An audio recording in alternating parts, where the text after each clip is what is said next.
아버지의 해픈 사랑. 그러니까 돌아온 탕자를 너무나 잘 아는 얘기잖아요. 그죠? 부잣집 아버지가 아들이 둘이 있는데 둘째 아들이 아버지가 돌아가시기 전에 유산 상속을 자기에게 해달라고 하는 거잖아요. 그죠? 유산 상속을 받은 둘째 아들은 그 상속분을 가지고 가서 열심히 산 게 아니라 어떻게 했어요? 호랑방탕하게 살았다는 얘기는 그냥 쾌락을 즐기면서 살았다는 거예요. 유산을 받아가지고. 그랬더니 나중에 재산이 몽땅 다 없어지고 난 다음에 자기를 쓰는 알바자리도 없어서 나중에는 어떻게 돼지에게 주는 꿀꿀이 죽을 먹을 정도로 먹을 게 없어서 돼지가 먹는 꿀꿀이 죽을 먹었다는 얘기야. 하도 먹고 죽을 양식도 없고 그래서 먹을 양식도 없어서 돼지의 밥을 뺏어 먹었다는 이야기죠. 근데 오늘 이걸 보면서 왜 아버지의 해픈 사랑, 그죠? 아버지가 너무 자식한테 이거 해픈 거 아니냐? 응? 깜도 아닌데 이거 너무 해픈 거 아니냐? 지난번에 JTBC에서 하는 싱 어게인이라고 하는 프로그램에 1등을 한 가수에게 1억을 줬어요. 그 1억을 탄 사람이 이승윤이라고 하는 친구인데 올해 31살인데 32살인가? 그런데 이 친구가 이재철 목사님의 아들이고 고은아가 자기의 고모예요. 부산, 엄마 아빠가 부산 출신인데 이 친구가 하는 이야기가 자기는 어떤 이제 10대 안에 들어온 10대를 뽑았어요. 10명을 뽑아서 이제 그중 안에서 자꾸 6명으로 줄이는 그런 과정에서 이 아이가 하는 말이 뭐라 하냐면 나는 깜냥이 안 되는 걸 내가 잘 안다. 그래서 한번 나는 오디션을 잘 보지 않는다. 네, 남들이 잘하는 걸 보면 난 배가 아파서 오디션을 잘 보지 않고 잘 안 본다는 거예요. 그래서 처음으로 한번 내 깜냥이 어느 정도 되나 한번 나와 봤다는 거예요. 그래서 나는 이걸로 만족하지 뭐 더 욕심 부리지 않는다. 그래서 자기하고 팀으로 경쟁을 벌이는, 팀끼리 경쟁을 벌이는 거예요. 두 사람이 이쪽도 두 사람이 이쪽도 두 사람이 해가지고 이기는 팀이 올라가는 건데 자기보다 진 팀이 나이가 다 많아요. 낙을 하는 사람들인데 진 팀이 졌어요. 그럼 자기네들이 이겨야 올라가는 건데 지니까 승부를 갈라버리고 자기네는 올라가고 그 사람은 지니까 나중에는 돌아서서 막 우는 거예요. 눈물을 흘리면서. 패배자가 울어야 되는데 승자가 우는 거예요. 그래서 사회자가 막 아유 괜찮냐고 왜 그렇게 우냐고 그러니까 아 이건 너무 잔인하지 않냐, 이건 너무 심사위원들이 너무 잔인하다, 그리고 우리가 이긴 게 아니다, 음악이 이기고 지는 게 어딨냐, 다양성이지 왜 음악을 이기고 지고 이런 프로그램이 이게 말이 되느냐. 이 친구의 말이 맞아요. 음악은 이기고 지는 게 없어요. 다양한 것밖에 없어요. 이런 것도 있고 저런 것도 있는 거지 저런 건 이것만 못해 이게 없어요. 그래서 왜 이걸 이기고 지는 거로 표현을 해야 하는가, 그게 너무 힘들어서 눈물이 난다는 거예요. 금방 울더라고요. 그러면서 자기는 깜냥이 안 된다, 그 소리를 굉장히 많이 해요. 이게 심사위원이 하는 얘기가 그런 거예요. 이제는 누가 칭찬을 하면 받아들일 수 있어야 큰 가수가 될 수 있다. 그러니까 누가 칭찬을 하면 받아들이라 했더니 죄송합니다, 아직 칭찬에 익숙하지가 않아서 받아들이는 게 어렵다고 이야기를 하더라고요. 그러니까 누가 칭찬을 하면 내가 나를 너무 잘하는데 아 저 사람 너무 과한 거 아니야, 그러니까 몸들 바를 몰라 하는 거야. 이 친구가 이게 겸손한 건지 모르겠지만 내가 볼 때는 굉장히 겸손하게 보여요. 이게 아버지가 그렇게 엄하게 키웠나 봐요. 그 천재라고 둘 다 아들이 셋인가 둘인가 있는데 아들이 둘 다 천재라고 했냐. 근데 아버지가 일찌감치 독립을 시켰어요. 그래서 조그만 방에서 사는데 방이 뭐 다른 거 없더라고요. 보니까 옷걸이인데 옷장도 별로 없고. 그런데 이제 이 친구가 대회 나갈 때마다 옷을 바꿔 입고 나가야 되니까 코디를 해서 이렇게 쫙쫙 걸어놨어요. 이제 그대로 입고 나가요. 그 월세 내는 날 2일 그러고. 이 친구가 소원이 뭐냐 그러니까 하는 이야기가 그래요. 우리나라 대표적인 교회 목사님이었고 또 형이 유튜브에서 돈도 굉장히 잘 버는데도 불구하고 누구한테 신세 지는 걸 싫어해서 이 친구가 하는 얘기가 한 거예요. 자기는 월세 낼 수 있고 하루 세 끼 먹을 수 있으면 행복하대. 더 이상 바라는 게 없대. 왜냐하면 밴드를 하다 보니까 여럿이 있으니까 하루에 두 끼 먹는 날이 허다하고 어떨 때 두 끼도 못 먹는 날이 허다하다는 거죠. 그렇게 힘들고 어렵게 살았다. 근데 1등을 했어요. 1등을 해서 우승상금을 1억을 줬어요. 근데 우승상금 1억을 줬는데 그 노래가 뭐냐면 목말라요 물 좀 달라는 거예요. 물 좀 달라고 목말라니까. 그 노래를 누구도 잘 알지 못하는 노래를 가지고 1등을 해버리니까 그 노래를 부르는 가수 작곡가가 걔가 자기가 자작곡해서 부르는 뭐 2적인지 3적인지 걔가 내 노래 갖고 우승했다고 칭찬으로 보상으로 2억을 준 거예요. 2억을 그 친구에게 주겠다고 약속을 했어요. 내가 2억을 주겠다. 너무 고마워서 견딜 수가 없다. 내가 2억을 주겠다. 당신이 어떻게 쓰든 상관없다. 내가 2억을 주겠다는 거예요. 그게 조금 상하게 된 거죠. 그래서 내가 그걸 보면서 그랬어요. 아, 저럴 수도 있구나. 저런 경우도 있네. 그러면서 좀 웃었는데 아버지가요 재산 상속이 아니라 너는 컸으니까 이제 내가 너를 대학까지 보냈어. 이제 넌 나가. 그러니까 방 얻을 돈도 준 게 아니야. 자기가 인디밴드에서 벌어서 월세로 그냥 방 하나짜리에 부엌도 딸리는 방 하나짜리. 아버지도 참 냉정하더라고.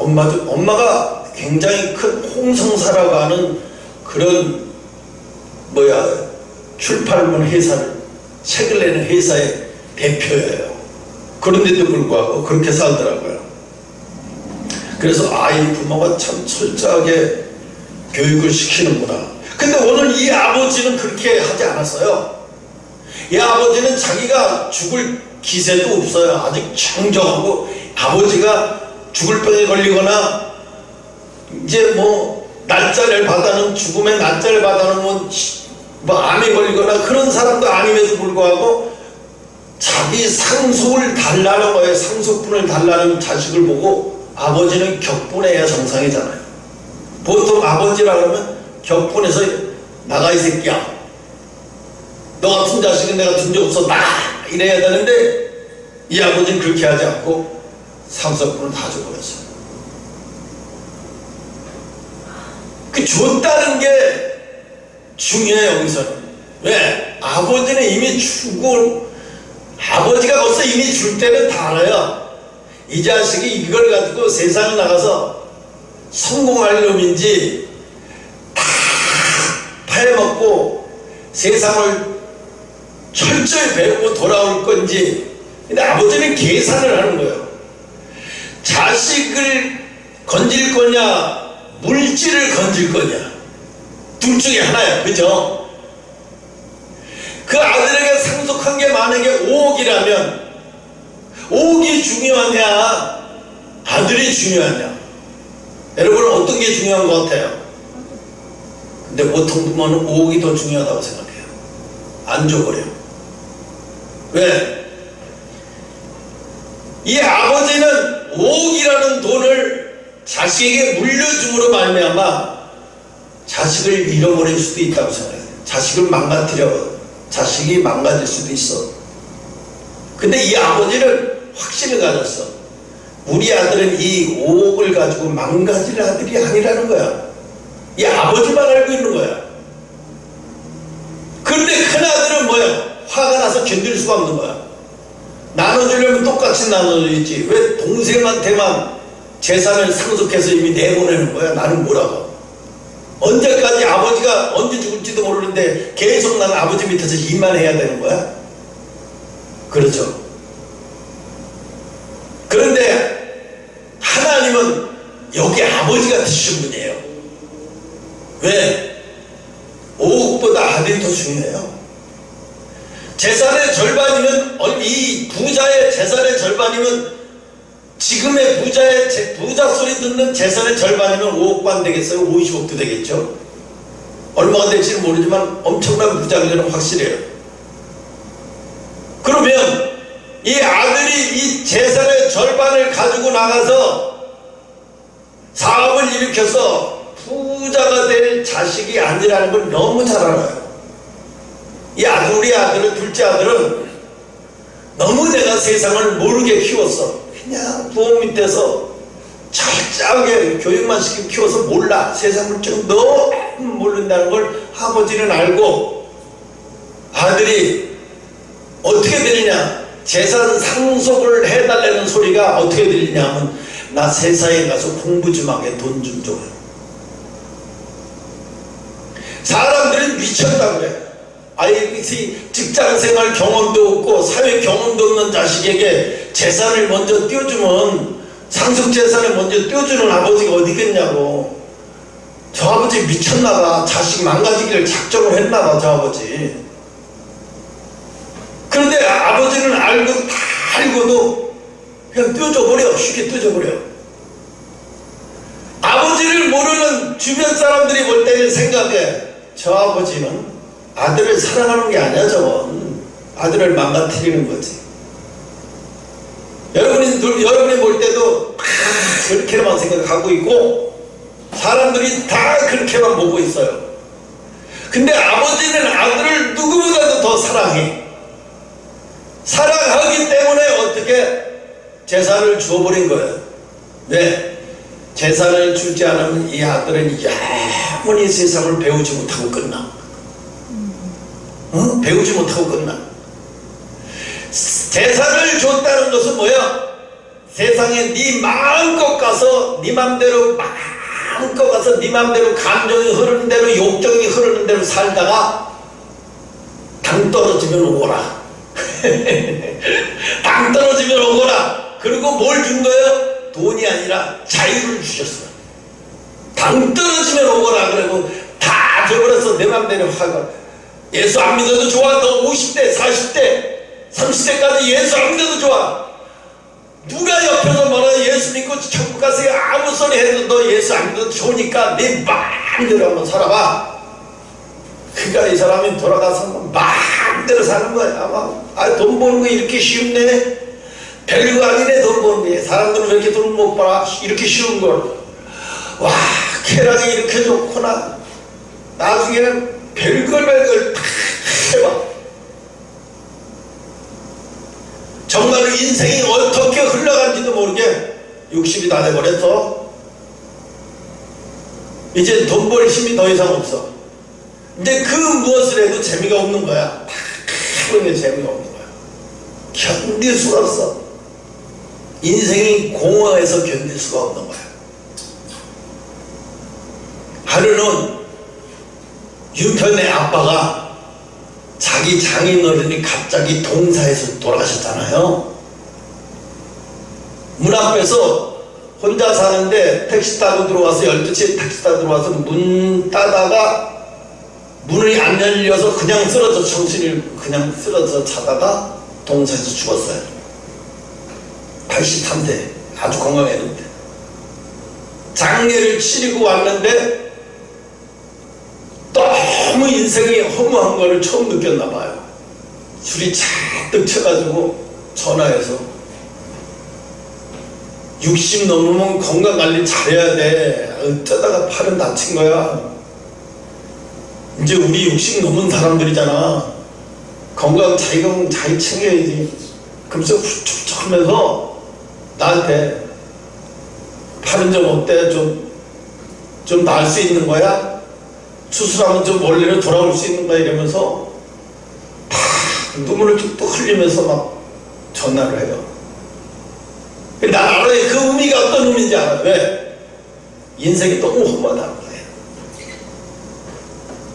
막상 자기도 이제 60 넘어보고 65세가 돼가 보니까 너무 인생이 험한 거예요. 우는 거예요. 술 먹고 너무너무 험한 게, 엊그제까지만 해도 자기 당인이 동두천에 갈 때만 해도 60이었는데 금세 20몇 년이 금세 흘러버린 거예요. 자기 자식들 장가 둘 다 보내고 자기 두 인생 살고 이제 장인어른 보내고 나니까 인생에 그 다음엔 할 게 없는 거예요. 너무 험해서 술르다가 막 채우는 거예요. 너무 험해서 견딜 수가 없는 거예요.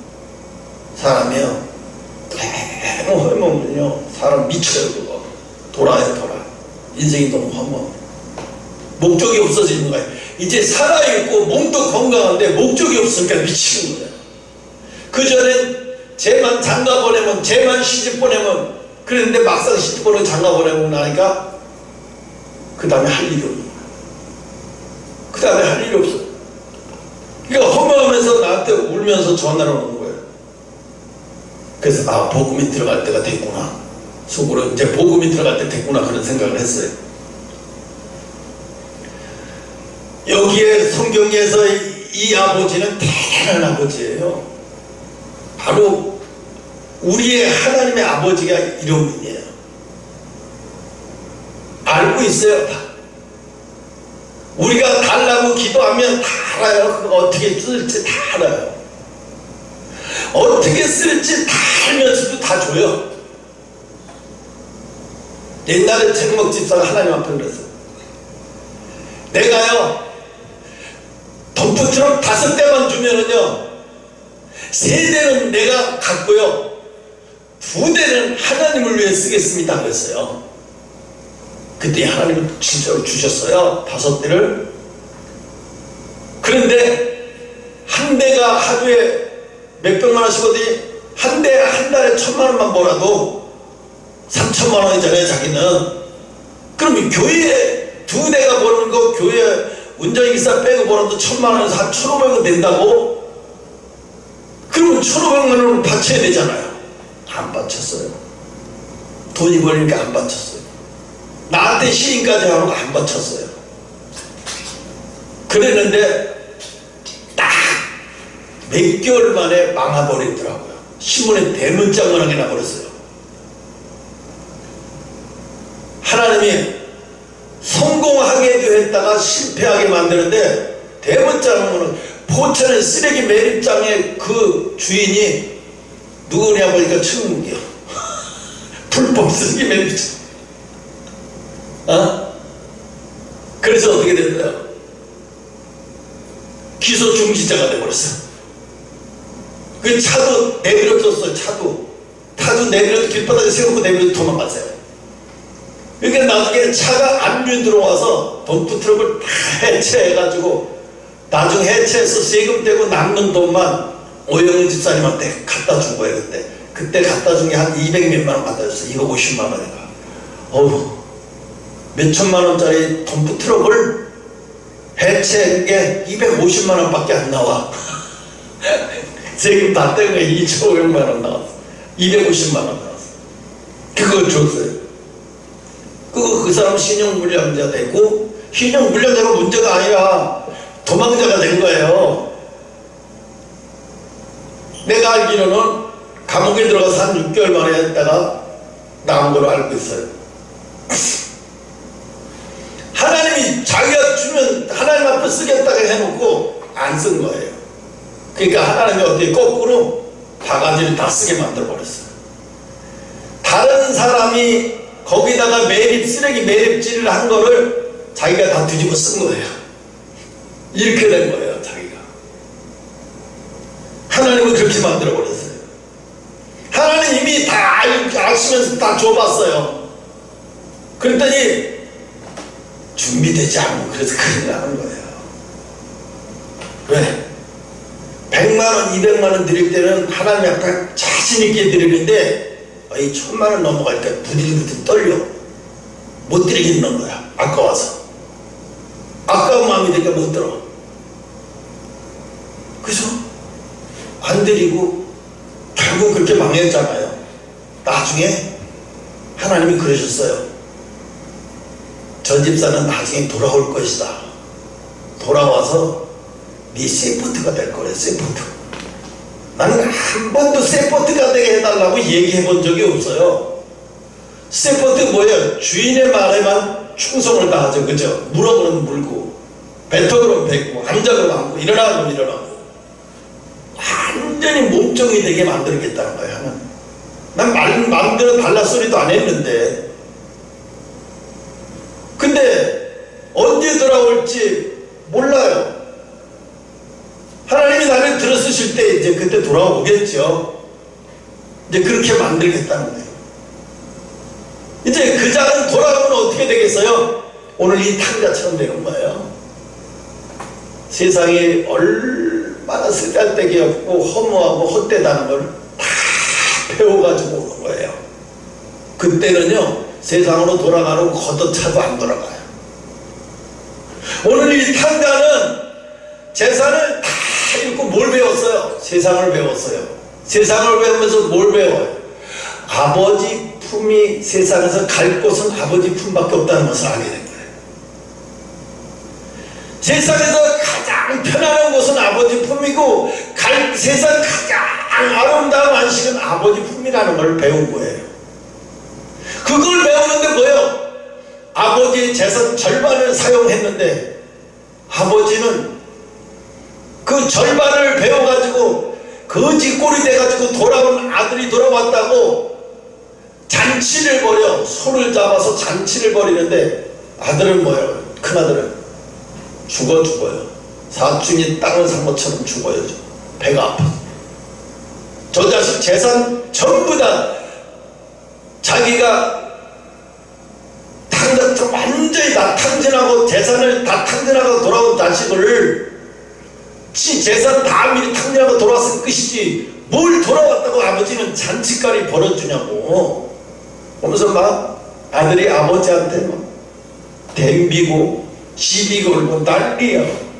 그러니까 아버지가 뭐라고 얘기하냐면, 아들아, 내 재산이 다 네 건데 뭘 그렇게 화를 내냐. 네 동생이 죽었으면 몰라도 그걸 다 잃고 살아서 이제 아버지 품에 진정 그리 아버지 품이 이제 이 세상에서 제일 좋은 게 아버지 품이라는 걸 알고 돌아왔는데 기쁘지 않냐. 근데 이 형은 아버지 기쁨이 내 기쁨이 아니에요. 아버지 기쁨은 아버지 기쁨이지 나하고 아무 상관없어. 그죠? 이 두 아들의 차이는 뭐냐면, 큰아들은 아버지의 기쁨이 내 기쁨이 아니야. 아버지 기쁨은 아버지 기쁨일 뿐이야. 근데 작은 아들은 이제 달라져서 와서 뭐가? 아버지가 기뻐하시니까 아버지 기쁨이 내 기쁨이야. 작은 아들은 아버지가 기뻐하시는 게, 자기 돌아온 게 그렇게 기뻐하시는 게 너무 행복한 거야. 내가 재산을 다 까먹고 왔는데 아버지가 저렇게 받아주고 저렇게 기뻐해 주시니까 완전히 아버지 기쁨이 내 기쁨이 돼버리는 거예요. 진짜 돌아온 자식이 돼버린 거예요. 지금 여러분 마음 아프죠? 아, 이사가면 연단 받는다더라. 겁나고 두렵죠? 근데 중요한 건 하나님이 우리를 죽이려고 그러는 거 아니에요. 왜? 돌아와라 이거예요. 어떻게? 제일 좋은 거는 다 깨닫고 물질을 허비하지도 않고 다 깨닫고 돌아오는 게 가장 현명한 방법인데, 근데 인간은 어리석어서 그렇게 못 돌아와요. 왜? 마귀가 가만 내버려 두질 않아. 마귀가 하는 일은 어찌든지 저놈을 아버지 곁으로 못 가게 만드는 게 마귀 역할이에요.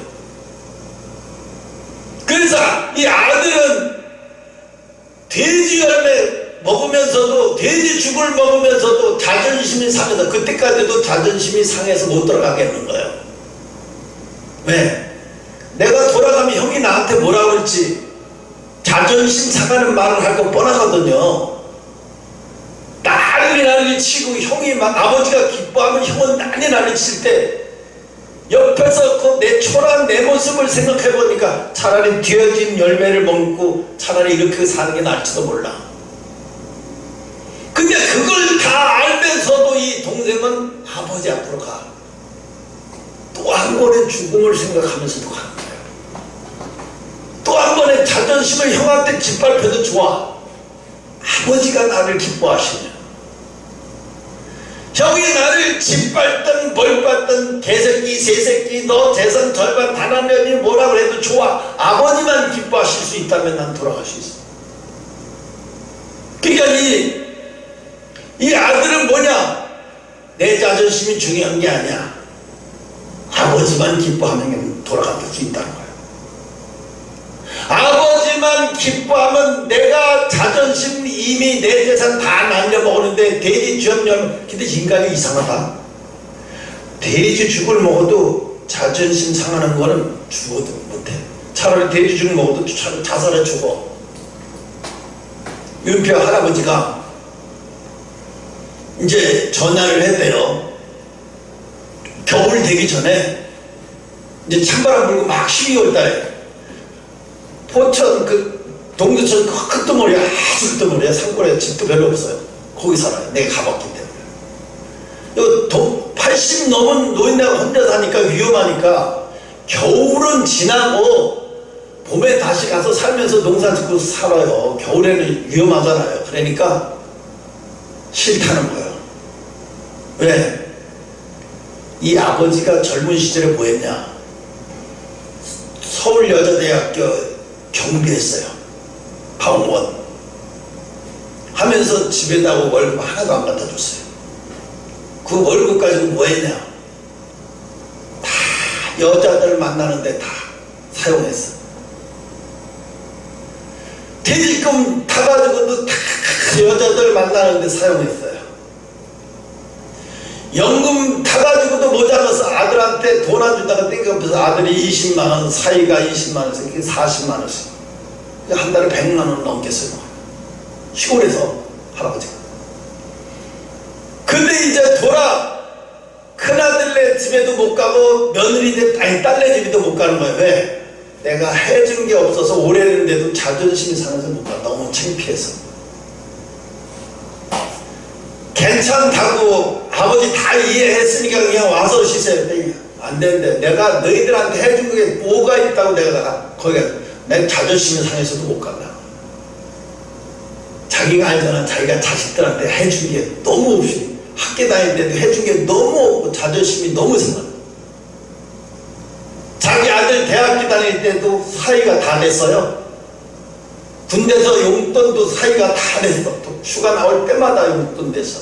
그때 내가 알아요. 휴가 나올 때마다 5만원씩 주고 10만원씩 주고 친구 만나러 간다고 5만원 주고. 그때 또 5만원 작은 돈 아니었어요. 30년 전에. 그런데 뭐예요? 아버지는 하나도 안 했어요. 아버지 역할을 하나도 안 한 거예요. 그 아버지하고 교감이 없어요. 그 아들은 아버지가 우리 집에 와서 거한다고 해도 불편해 견딜 수가 없는 거예요. 근데 아들이라는 명분 때문에 아버지 오신다면 모셔야지. 이런 마음이었어요. 근데 아버지는 못 와요. 왜? 자기가 자존심이 상해서 못 오는 거예요. 자기 스스로. 내가 나를 알아. 내 스스로 내가 자식한테 아무것도 해준 게 없는데 내가 어떻게 가서 신세를 져. 난 못해. 죽어도 못해. 그 자존심 있잖아요. 인간이 가지고 있는 그 똥자존심. 그게 죽음을 빨리 오게 만드는 거예요. 이게 무진장 중에 이것 때문에 사람들이 끝까지 하나님 앞에 돌아오지 못하는 사람 많아요. 하나님을 알아요. 알지만 자존심이 상해서 못 돌아와요. 에이, 진짜로 그래. 하나님 앞에 자존심 상해서 못 돌아와. 너무 창피해.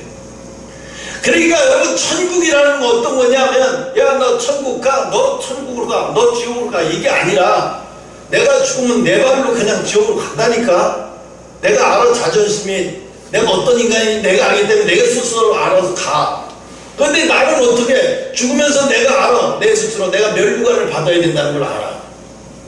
그러니까 사도 바울은 뭐라 그래? 자기가 죽을 때 스데반 집사의 얼굴이, 사람이 돌에 맞아 죽는데 죽을 때 얼굴이 가장 고통스러워야 되잖아요. 돌에 맞으면 얼굴이 뭐예요? 뇌진탕에 걸리잖아요. 그 충격이, 뇌에 관한 엄청난 충격을 받아서 그 뇌 쇼크를 당해서 숨통이 끊어지는 그 순간인데, 그 순간이 가장 고통스럽게 얼굴이 표현돼야 하는데, 스데반 집사는 그 순간에 얼굴이 그렇게 천사같이 아름다울 수가 없는 거예요. 왜? 스데반 집사는 알거든요. 내가 지금 어디로 가고 있는지. 난 지금 멸류관을 만들어 천국으로 가고 있기 때문에, 스데반은 벌써 천국문이 자기를 향해서 열리는 순간에 얼굴이, 그걸 보는 순간에 얼굴이 확 해지고, 사람들이 그 스데반의 죽는 순간을 보면서 사람들이 놀라는 거예요. 저게 죽는 사람의 얼굴인가? 어떻게 죽는 사람의 얼굴이 저렇게 천사 같은가? 너무 아름다우니까, 스데반의 죽는 얼굴이 너무 아름다우니까 성경에 기록되어 놨어요. 두고두고 사람들한테 보라고. 그러니까 사람이 죽으면 좀 스스로가 가는 거예요. 스스로. 귀신들이 왜 뭐 하는지 아세요? 귀신들이 자기가 들어가 자기를 오라고 땡기는 영혼들에게 가요. 귀신들 초대받지 않으면 안 가요. 엄청난 귀신들도요, 초대받지 않으면 안 가요. 박수무당들이 귀신을 초대하려고 무슨 짓을 해요? 칼춤까지 춰요. 작두 위에 올라타서 칼춤까지 추면서 귀신을 받아들이기 위해서 온갖 정성의 준비를 다해요. 그러면서 귀신을 받아들이는데, 어떤 사람은 끝까지 귀신이 신내림이 안 돼서 귀신이 안 와서 중도에 망가지는 사람도 있어요. 귀신을 초청했는데 귀신이 안 오는 거예요. 그래서 어떤 사람은 귀신을 초청했는데, 이 사람은 진짜로 마음에서 귀신을 사모하고 있으니까 그냥 임하는데, 이 사람은 지금 귀신을 마음에서 어떻게 이용해 쳐먹으려고 하면서 귀신한테 오라고 이라고 하고 있으니까, 귀신이 더 잘 알아. 너 나의 이용해 먹으려고 오라고 그러는 거지, 날 위해서가 아니잖아. 너 마음에서는 나를 오라고 하는 게 아닌데 나 안 가. 귀신도 영물이에요. 자기를 진짜 오라고 하는 놈인지 가짜로 진짜 모시고자 하는지 더 잘 알아요. 그래서 귀신도 자기를 진짜 모시려고 하는 사람에게 정말로 엄청난 귀신은, 아주 귀신 중에서 캐브는 글로 가요. 아, 네가 나를 모시려고 하는구나. 아, 이놈이, 내가 들어가면 이놈은 나한테 죽도록 충성한 놈이라, 그런 놈한테 들어가요. 그런데 내가 아무리 들어가도 이놈은 충성하지 않을 놈이야, 그러면 안 들어가요. 그런 사람한테는 안 들어가요. 아무리 부르고 별 초대를 하고 돈을 억수로 깔아놓고 돼지를 7마리 갖다 놓고 코에다가 5만원짜리 10만원짜리 돈을 꽂아놔도 안 와. 귀신이 안 와. 근데 사람들은 그렇게 생각해. 귀신이 바보인 줄 알아요. 귀신이 그렇게 쉽게 오는 줄 알아요. 안 와요, 절대. 인터넷에, 유튜브에 무당들, 그게 뭐 내가 몇 달 며칠 전직 대통령 알아맞혔다 뭐 했다는 것들이 다 거짓말쟁이들이에요. 속으면 안 돼. 돈 벌으려고 다 사기치는 거야. 어떤 PD가 가서 싹 얘기하니까 똑같은 소리 하고 있어. 똑같은 소리. 얼마나 무서운지 몰라요. 그런데 진짜로 귀신을 받아들인 사람은 달라요. 정말 달라요. 귀신이 많을 때가 울고불고 흘리는 난리를 쳐요. 안 받으려고 울고불고 난리를 쳐요. 근데 몸이 받아들이는 거예요. 내 몸이 받아들이면 어쩔 거예요. 할 수 없이 받아들이는 거지. 어떻게 하다 여기까지 갔는데, 그러니까 아버지가 아버지의 해픈 사랑이 아니라니까요. 지금 우리가 이렇게 다 자기 인생이라고 하면서 달라고 해서 다 내보낸 거예요. 하나님이 거적으로 와서. 왜? 목만 와 있는 게 그게 무슨 예배야. 하나님이 보다 못해 몸만 와 있고 마음은 오기 싫어 미치는 거 도살장이 돼버렸어요. 교회가 도살장이지. 이게 무슨 교회가 어거지로 오지 말지 못해 오니까 하나님이 그럼 마지못해 오지 말고 그냥 가라. 하나님이 길 속에다 대고 가라 한 게 정말 맞아요. 돌아가라고 한 게. 세상으로 가라 한 게 맞아요. 진짜로 가라고 한 거예요. 그래서 갔어요. 그래서 네 멋대로 한번 살아봐라. 내 멋대로 살아보고 내 멋대로 해봐라. 세상의 끝이 어딘가 한번 봐봐. 하나님이 경험하게 만드는 거예요. 이제 귀신에게 시달리는 게 얼마나 고통스럽고 그 끝이 얼마나 힘들고 고통스러운지 한번 경험해봐라. 하나님 없이 사는 게, 너가 지금 하나님을 받아들이게 하나님과 동의하고 싶지 않아서 그러는 건데, 그래 내가 그러면 이제 너와 떨어져 살아볼게. 한번 떨어져 살아봐봐. 맛이 어떤가. 요즘 그래서 부부끼리 그러잖아요. 황혼 이혼 안 하려고 우선 별거부터 해보죠. 별거 하는 순간에 이혼으로 가는 거예요. 별거 했던 사람들이 사이이 좋아서 다시 합치는 경우 극히 드물어요. 별거 하면 우선 또 떨어지면 그냥 남남이 되는 거예요. 곧장 남남 되는 거예요. 응? 그러니까 하나님이 야, 너 이렇게 나하고 같이 하느니 차라리 그냥 나오지 마라. 그냥 가. 나 없이 살아봐. 그냥 나 없이 살아보고 정말 힘들고 고통스러울 때 한번 두고 보자. 한번 경험해봐봐. 내가 정말 견딜 수가 없어. 너 올 때마다 어거지로 와서 앉아있는 거 너무 힘들어.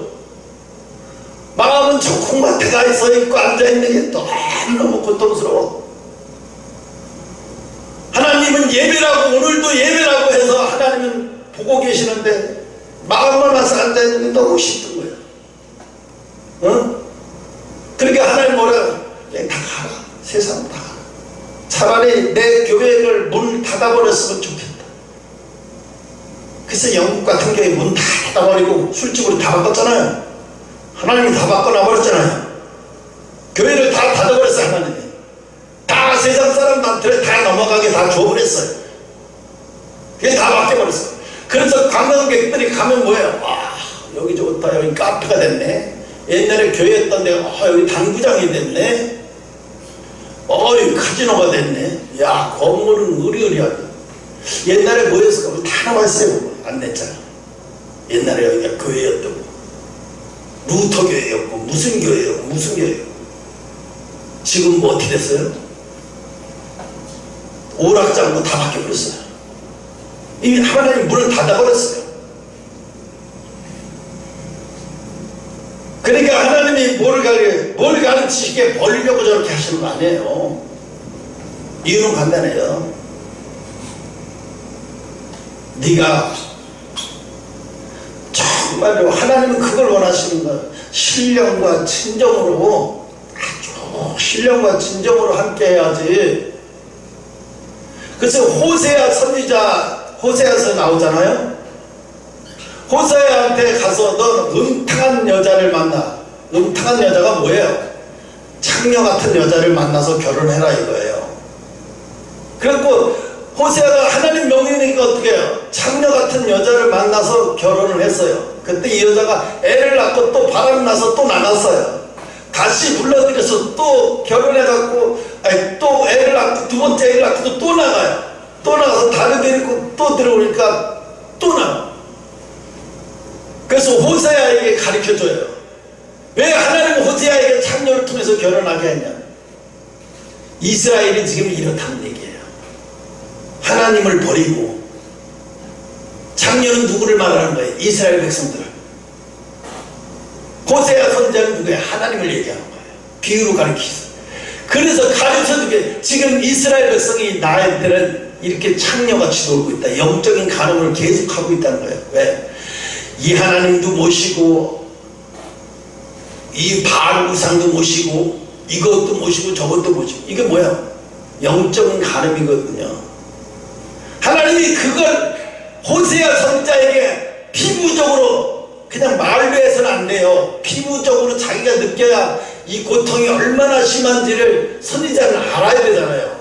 그냥 감으로 아는 게 아니라 피부적으로 자기가 느껴요. 이 호세아 선지자가 얼마나 고통스러워. 하나님 앞에 호소해. 너무 고통스러워요. 못 살겠습니다. 하나님 왜 나한테 그러는 창녀와 결혼을 해놔가지고 나를 이렇게 고통스럽게 했습니까? 하더니 하나님이 그러세요.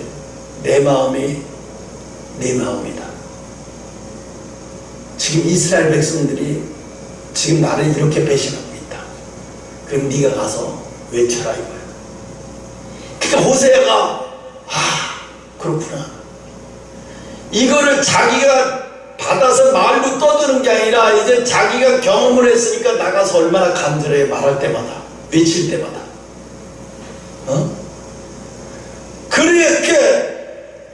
그러니까 가짜로 돌아오는 게 아니야. 진짜로 돌아와야 된다는 거지. 진짜로. 형식적인 게 아니에요. 응?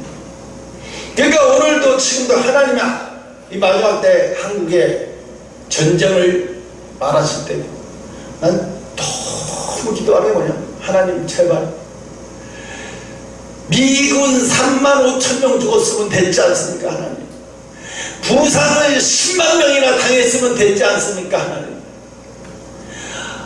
한민족이 300만 명이 죽었으면 됐지 않습니까? 그만큼 피 흘렸으면 됐지 않습니까? 하나님 또 전쟁을 일으키시면 안 되지 않습니까? 외치는 거예요. 제발 하나님 이 백성 깨어나 하나님 돌아오게 하소서. 다시는 전쟁 말고 하나님 전쟁 말고도 돌아오게 해달라고 막 기도하는 거예요. 그 전쟁만 생각하면 끔찍해. 말하기도 싫고 기도하기도 싫어요. 너무나 고통스러우니까. 응? 그냥 한미동맹이 그냥 한미동맹이 아니잖아요.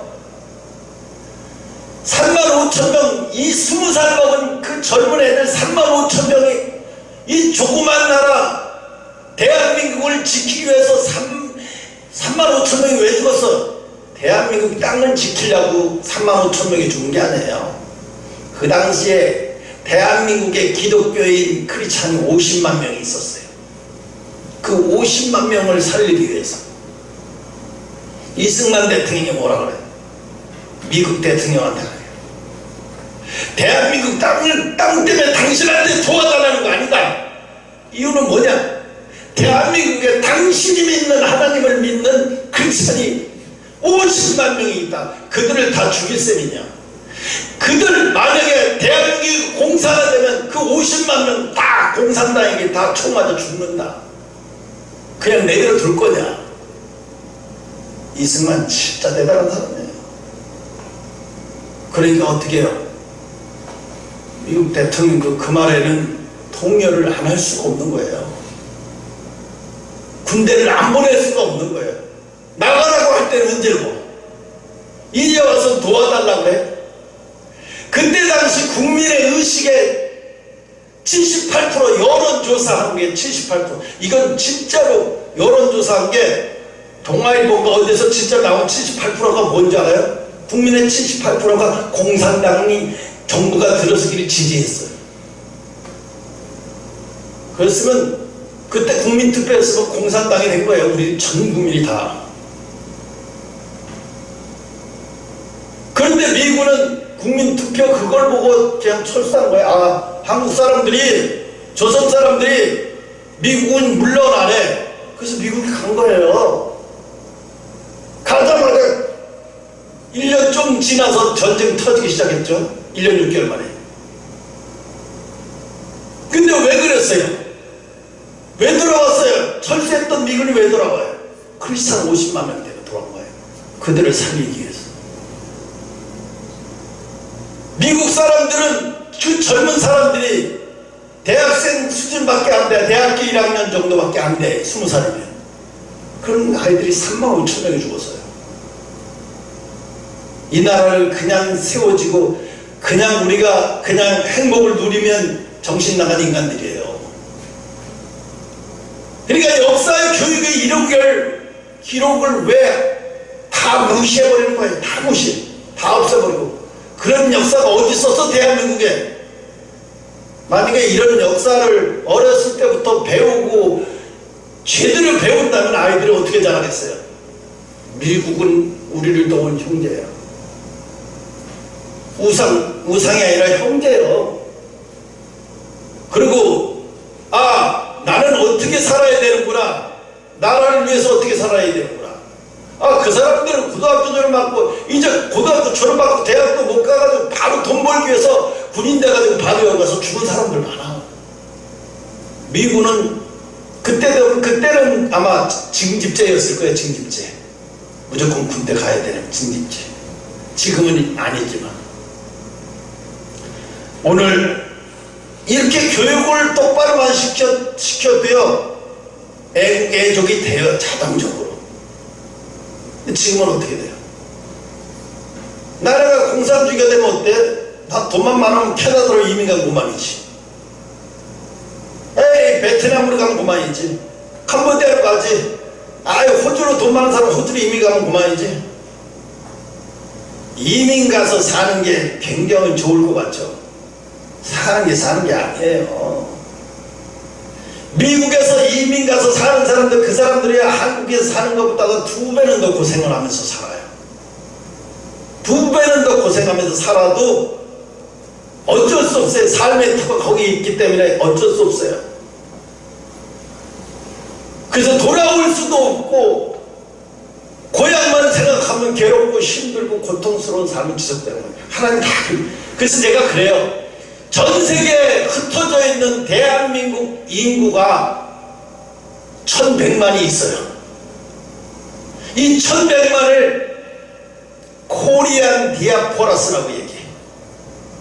그래서 하나님 그들이 있는 곳에 그들이 다 예수 믿고 회개하고 그들이 있는 곳에서 복음의 군사가 되게 해주시고 그들이 있는 곳에 교회가 생기게 해주시고 그래서 선교사를 파송하지 아니해도 그들이 다 선교사가 되게 해주시죠. 그렇게 기도해요. 물론 10만 선교사를 대한민국이 파송하게 해달라고 기도하는 걸 그건 공식적인 선교사고 이런 기도를 날마다 하는 사람이 맨날 새벽마다 새벽 기도하는 대한민국의 새벽 기도하는 조그맣든 크든 상관없이 새벽 기도하는 교인들 입에서 이런 기도를 나가게 해달라고 막 간절하게 기도해요. 새벽 기도하는 그들이 이런 입에서 이런 기도를 할 수 있게 해주십시오. 저런 기도를 하게 도와주십시오. 이게 내가 혼자서 기도하기에 나는 그렇게 기도 안 해요. 이런 사람, 나온 사람들이 이렇게 기도하게 해주세요. 저런 걸 기도하게 해주세요. 이런 걸 기도하게 해주세요. 내 기도는 하나도 없어요. 다 이렇게 기도해요. 그렇게 기도하면 하나님 얼마나 기뻐하시는지 몰라요. 왜? 하나님이 뭘 원하시는지 알기 때문에 그렇게 기도하는 거거든요. 그리고 끝날 때 또 꼭 기도해요. 하나님 이번에도 기도해야 할 것을 기도 못한 거 있으면 다음에는 꼭 생각나고 기억나서 기도할 수 있게 해주세요. 응? 그러니까 기도를 효율적으로 기도하는 거죠. 그냥 기도가 아니에요. 이게 보통 기도가 아니에요. 응? 오늘 하나님의 아버지의 이 돌아온 아들, 그냥 단순한 탕자가 아니에요. 이건 탕자라고만 생각하면 안 돼요. 엄청난 거예요. 이거. 이 아들은 아버지가 기쁨이 있고 아버지 기쁨이 내 기쁨인 거예요. 아버지가 자기를 돌아온 걸 기뻐하시는 걸 보면서 얼마나 감사하고 맨날 감사와 기쁨이 넘치는지 아시죠? 아버지를 감사하고 기쁨이 넘쳐. 큰아들은 아무리 아버지하고 같이 있어도 감사가 뭔지 몰라. 기쁨이 뭔지 몰라. 이런 신앙생활, 이게 힘든 거예요. 감사가 없는 신앙생활, 기쁨이 없는 신앙생활은 왜 힘들어요? 감사가 안 생기니까 힘든 거예요. 기쁨이 안 생기니까 힘든 거예요. 기쁨이 없어? 감사가 없어? 그럼 너 세상으로 가서 한번 살아봐. 그래서 일부러 보낸 거예요. 근데 저들이 돌아올 때 되면 생각을 해보세요. 백혈병 걸려서 다 죽게 생겼는데 여러분 가식으로 기도할 수 있겠어요? 이제 가식으로 신앙생활 할 수 있겠어요? 가식으로 하나님을 찾을 수 있겠냐고. 하나님 도와주시면 좋고 안 도와주셔도 말고 이런 식으로 어떻게 할 수 있겠어요? 이제 한나처럼 얘기하는 거예요. 김자옥 씨가 결혼해도 애가 생기지 않았어요. 10년 동안.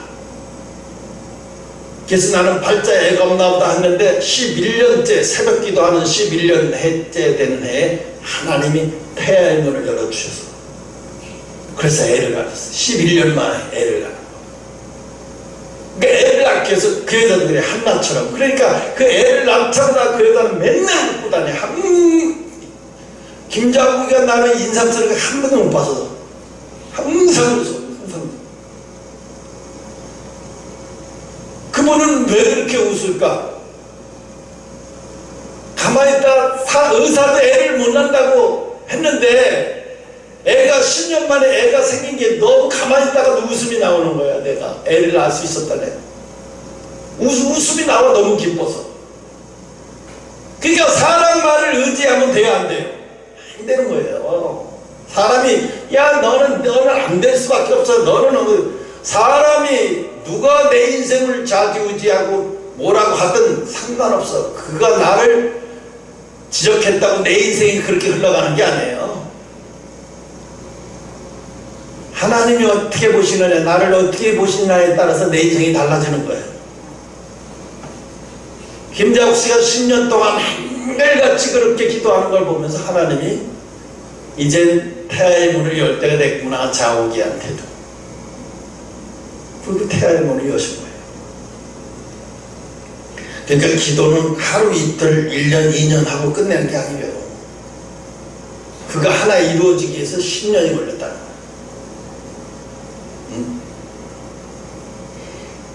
그래서 아버지 하나님은, 이 탕자의 아버지 하나님은 이 자식이 진짜로 기뻐하고 진짜로 내 품에서 항상 기뻐하고 즐거워하는 자식이 될 수 있게 위해서 재산의 절반을 날려도 좋다고 생각을 했어요. 재산보다 중요한 게 아들이기 때문에. 맨날 내 옆에 있으면서 세상은 즐겁다, 세상 저거 얼마나 좋을까, 전 얼마나 재밌을까, 내 옆에 있으면서, 아버지 옆에 있으면서 그러는 것보다 차라리 가서 네가 세상을 완전히 다 느끼고, 그래서 세상이 이런 세상이구나 하고 근데 두 손 다 풀고 돌아와서 내 앞에서 항상 나와 기뻐하며 즐거워하며 같이 사는 게 더 좋다고 생각하는 거죠. 그래서 아버지는 그걸 택한 거고, 그래서 재산을 과감없이 절반은 날려버리는 거예요. 과감하게 날려버린 거예요. 오늘 하나님이 그런 하나님이라는 거예요. 그래서 많은 사람들이 지금 좋다고, 처음에는 좋다고 난리 났듯이 막 난리를 하고 정수기까지 59 얼마나 좋았으면 정수기까지 빼가냐고. 얼마나 좋았으면 정수기까지 빼가. 참. 이제 그 돌아올 길이 그냥 길이 아니라 가시밭길을 밤송이가 쫙 날려있는데 내가 맨발 벗고 걸어서 오는 거예요. 아버지한테. 그 고통이 얼마나 고통스러운지 알만 하죠. 그러니까 고통이라는 거예요. 그러니까 이렇게 눈물로 온다는 거죠. 눈물로. 그래서 그게 중요해요. 알고 그랬던 모르고 그랬던 하나님은 그 결과는 인생이 자기가 책임지는 거예요. 용서는 해줄 때 책임은 자기가 지는 거예요. 그래서 오늘은 여기까지 합시다.